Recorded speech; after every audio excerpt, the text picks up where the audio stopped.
Hello everyone, welcome to Tara IAS. Think IAS, think Tara. Welcome to today's Abhyasana session. What is Abhyasana session? I want to give you a brief about what this program is about. Daily ఒక question ఒక mains క్వశ్చన్ని pickup చేసుకొని దాన్ని డీటెయిల్డ్గా solve చేసే ప్రయత్నం చేస్తున్నాం right. So weekly every day from Monday till Saturday, right? So Monday we will solve a question from GS paper 1, Tuesday on GS paper 2, Wednesday on GS paper 3, Thursday on GS paper 4, Friday any topic related to current affairs. ఆ వీక్లో జరుగుతున్న current affairs పైన ఒక క్వశ్చన్ని frame చేసుకొని దాన్ని solve చేయడం జరుగుతుంది. అండ్ సాటర్డే రోజు we will solve a question from an SA. Okay, so daily barring Sunday, అంటే సండే రోజు will not do anything, but the rest of the days, that is weekly, we will be solving around 6 questions, 6 mains questions from various topics and various aspects of the mains paper. Okay, so in a month you will be solving roughly 24 questions, and in a year if you calculate you will be solving roughly 250 questions. So how does this program work and how is this beneficial and how is it going to transform your answer writing skills? Okay, so munduga oka daily question, right? Next day whatever is the like I mentioned, today we are going to solve a question from GS paper 2. So on the previous day the question, okay, will be posted on our official channels at 6 a.m. okay, then meer ela participate cheyochu ee abhyasana program ki ante this is it where you can participate. You can submit your answer, your handwritten answer, right, to us by 12 p.m. okay, so attempt the question and send your answer as a PDF with the file, okay, your name, date and the paper to, this is our email ID, answer2abhyasana@gmail.com. You have to make sure to send us by 12 p.m. right? Then you will receive the feedback of your answer within 24 hours. A dedicated faculty is sitting right here to evaluate your answer and give you the feedback. And meeku feedback within 24 hours ichelaga chustunam. So we want you to send in your answers by 12 p.m.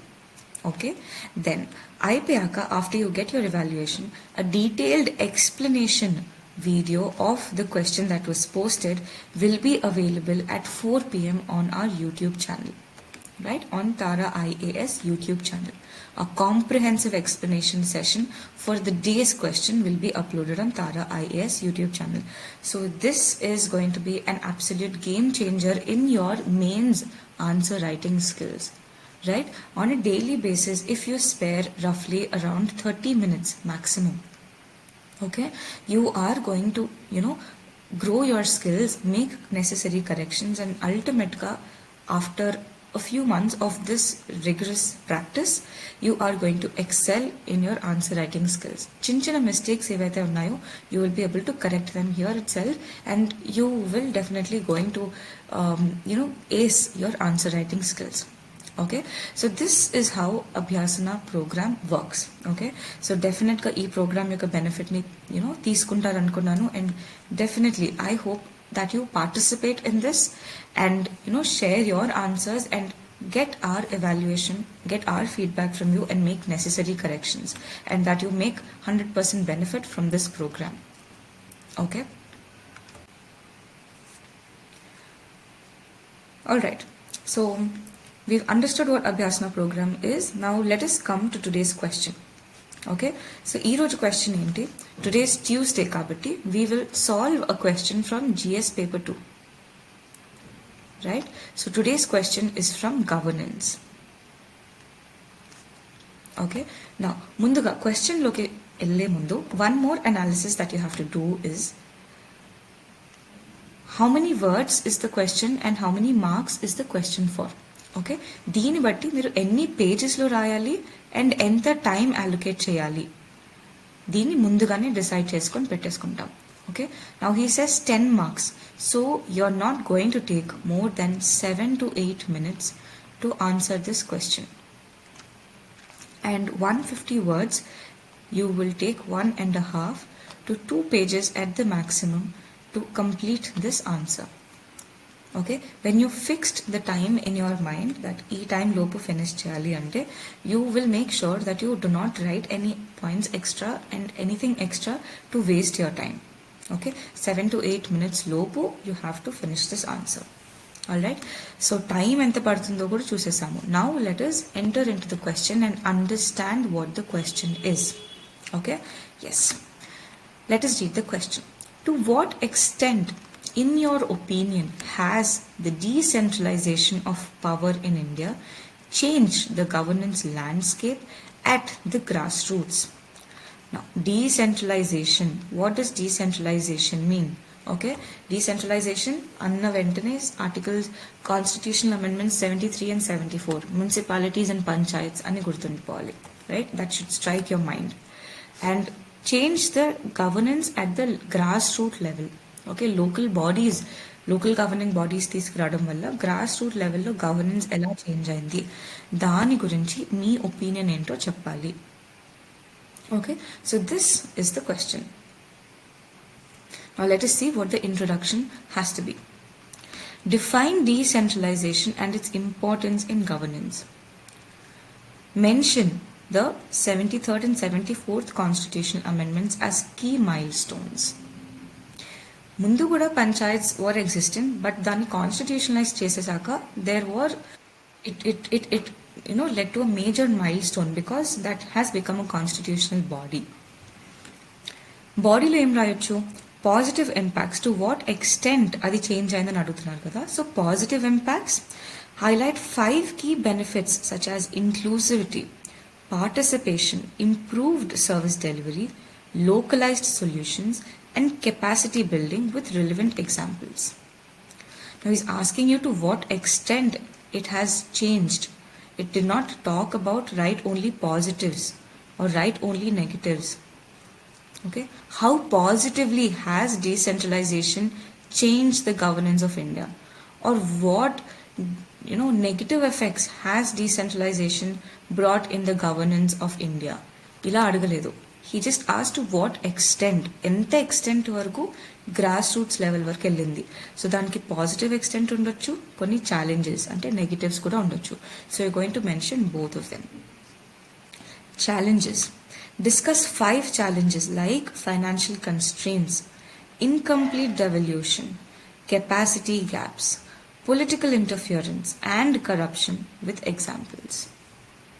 Okay, so mana body has to talk about both the positive effects that the decentralization has brought in, and yet the challenges that still we are facing to implement this decentralization. Okay, then we will end our answer with an apt conclusion. Always conclusion anedi positive undali. Okay, now I'm talking about the negative effects here, but you will not mention that it is negative anywhere in the answer. Maybe side headings lo negative effects or negative negativities, and you'll never mention that word negative anywhere in your answer. You'll always mention like challenges. Okay, problems ఏమున్నా కూడా challenges అని mention చేస్తారు. Because why are we using the word challenges? Because these are the hindrances in trying to achieve completely. Okay, ఈ ఛాలెంజెస్ని మీరు face చేస్తే కనుక కంప్లీట్గా you can achieve it 100% అనే ఉద్దేశంతో ఛాలెంజెస్ అనే word that is what challenges implies. Okay, as a diplomat, as a bureaucrat, you will never speak about any negativity in implementing any program or any negative thing that is causing you to implement something, right? ఆ negative అనే వర్డ్ని ఎక్కడా తీసుకురావద్దు. Okay, so always in the conclusion also, any problems vachna, any challenges vachna, we should always give a positive way forward. Okay, positives unnai, challenges kuda unnai, కానీ challenges ni face చేస్తే, challenges ni proper గా implementation కనుక చేస్తే, then there will be no looking back or complete implementation, or that will do good to the country. అలాగా frame చేసుకోవాలి conclusion ని. Okay, right, let us look at this model conclusion. End with a balanced view referencing the Ashok Mehta Committee's observation on autonomy and empowerment. Right? Suggest addressing structural and operational challenges for full potential realization. Okay as I mention ఈ ఛాలెంజెస్ని కనుక మీరు ప్రాపర్గా deal చేసుకుంటే then there is full potential realization of the decentralization of power in India. Okay, so we've understood what the question is, we've understood what should be written in different aspects of this answer. Now let us look at the model answer.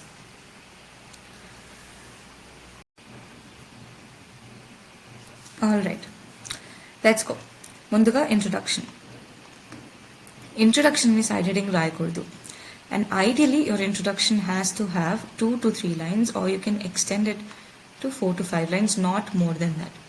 And ఇంట్రొడక్షన్లో దేని గురించి రాస్తారు, బాడీలో దేని గురించి అయితే రాస్తున్నారో దాని గురించి మాత్రమే ఇంట్రొడక్షన్లో రాస్తారు, nothing out of the world.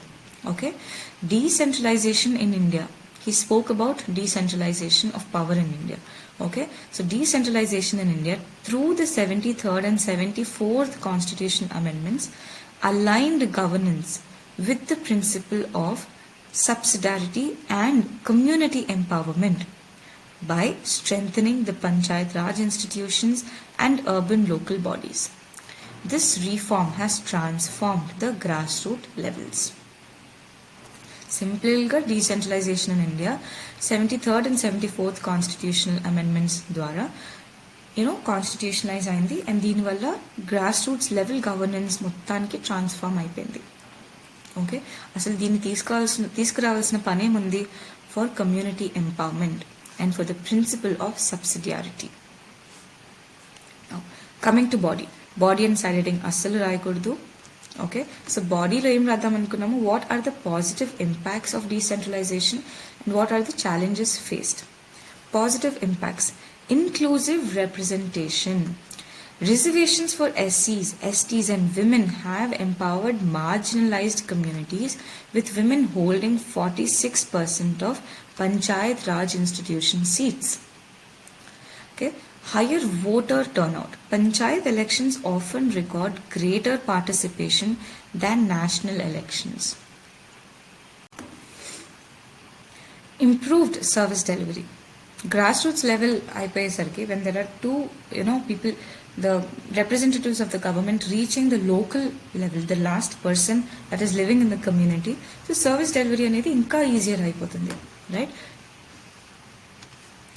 The Panchayat Raj institutions and urban local bodies have been instrumental in implementing schemes like the Mahatma Gandhi National Rural Employment Guarantee Scheme and Swachh Bharat. Okay, localized solutions. Grassroots governance ensures tailored responses to community-specific issues such as water conservation in Kerala. Okay, so our problem is solved cheyadaniki you do not have to wait for the state government to respond. Now the local governments will respond quickly and in an enabled manner. Capacity building. Local representatives gain governance skills, enhancing participatory democracy. Okay, now challenges gurinchi maatladam. What are the challenges faced in implementing the local governance or the decentralization of power? Again, right? Yeah, sorry. Challenges. It has to be written. The side heading has to be written. Okay. Financial constraints. The PRIs and ULBs lack financial autonomy. Right? Relying on higher government tiers for funds. Every time they require any fund, they have to rely on the state government's approval for the funds. Incomplete devolution. Again, devolution kuda proper ga undadu. Many states fail to transfer administrative functions effectively. Okay, capacity deficits. Local representatives often lack the training needed for effective governance. Political interference. Delayed elections, as in Tamil Nadu, undermine local democracy. Corruption. Weak accountability mechanisms foster localized corruption. right? Accountability proper ga lekapothe, then that leads or creates to a loophole where corruption can easily penetrate. Okay, so this is a small diagram that you can draw about decentralization and what are its effect in the grassroots level. Okay, so decentralization తీసుకురావడం వల్ల people though there have become closer links. Right now there are representatives from the government who can address the problems of the people. So you have become closer to people, right? It is also leading to democratization and participation. Grassroots levels low, people are participating in the democracy. దీనివల్ల accountability కూడా పెరుగుతుంది. Right now these Panchayat Raj institution members and urban local bodies have to be accountable to people. Accountable undali ante em avutundi, more transparency and more efficiency, inka efficient ga work chestaru and transparent ga untunnaru. That means that will also lead to efficiency, right? They'll work more efficiently, that will lead to better service, right? When it will lead to better service to the people, right, people will be willing to repay, more willingness to repay. Okay, that more cost is recovered and less cost to the government. మనందరికి తెలిసిందే that the Panchayat Raj institutions, basically the Panchayat Raj institutions, the PRIs and the urban local bodies, their source of revenue is one, that they grants from the state and center. Okay, then there are few assigned revenues. Okay, states collect chesi, they will give them to these bodies, Panchayat Raj institutions, like entertainment tax or tax collected from minerals and mines and minerals, lease amounts.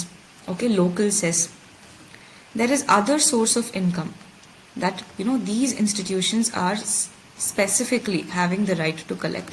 Okay, they can collect taxes on what? Taxes and other non-tax revenues. For example, property tax kani, vehicle tax kani, tax on agricultural land, ఇది కూడా direct గా ఈ institutions కి వెళ్ళిపోతుంది. Next dependency for funds is donations. Okay, they depend on donations as well for their running and funds from centrally sponsored schemes. Center will send them funds to implement few centrally sponsored schemes. For example, the Mahatma Gandhi National Rural Employment Guarantee Act. ఈ scheme ni proper ga implement cheyadaniki the center will send the funds to these local bodies. Okay, so alanti time lo these are all the sources of finances for these local bodies. Okay, now it is time for us to attempt the conclusion. Conclusion any side heading rayakurdu, and ideally your conclusion has to have 2 to 3 or 4 to 5 lines. Okay, and బాడీలో దేని గురించి అయితే రాస్తారో దాని గురించి address చేస్తూనే conclusion అనేది రాయాలి. Okay, do not go anything out of the scope. Okay, what was our scope? We were talking about decentralization. Okay, so decentralization of power, to what extent? Okay, ఎంత ఎక్స్టెంట్ వరకు did it change the governance in India?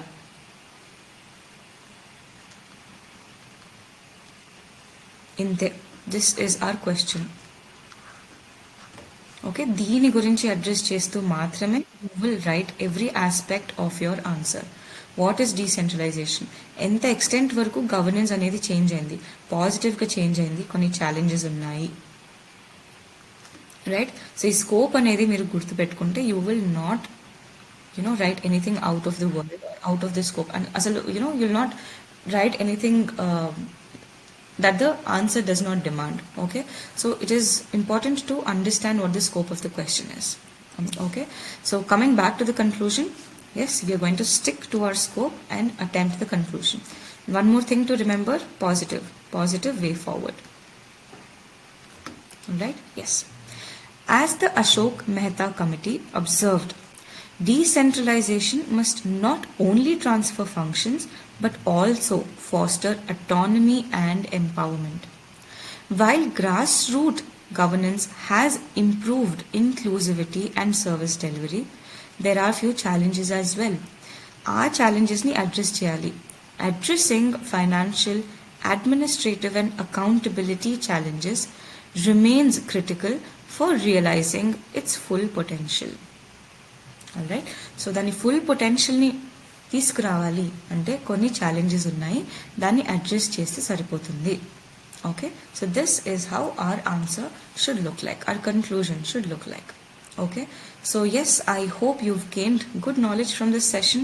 Until the next session, keep practicing, keep gaining good knowledge. Take care of yourselves. Bye bye.